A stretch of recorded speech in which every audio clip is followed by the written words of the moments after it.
Sa kapapasok lamang na balita, oil companies pumayag na utay-utayin ang oil price hike. Detalye ng balita mula sa Department of Energy kay Giselle Ricafort. Giselle.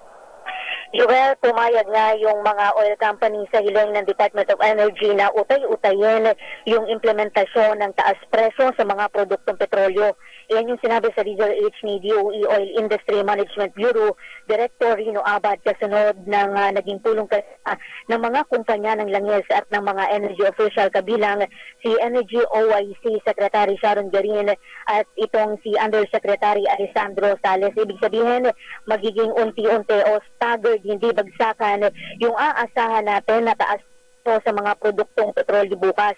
Sa Abad na magsusumite yung mga oil company ng kanilang implementation scheme kabilang yung magiging breakdown ng staggered adjustment mamayang 6 p.m.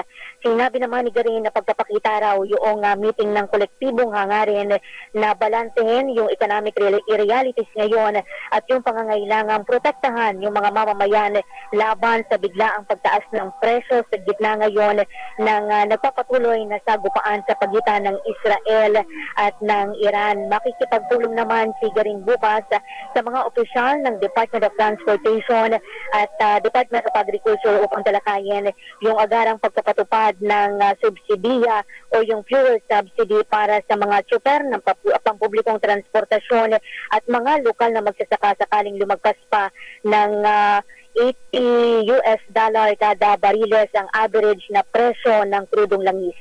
Ito si Giselle Ricafort para sa Rizal H sa Pilipinas, una sa Pilipino. Giselle, pahabol lang na tanong, ibig sabihin magkakaiba yung ipatutupad na price increase ng mga kumpanya ng langis? Naputol na ng linya ni Giselle pero yan ay ating i-follow up, may kaugnayan sa pagpayag ng mga kumpanya ng langis na pag-utay-utay sa oil price hike.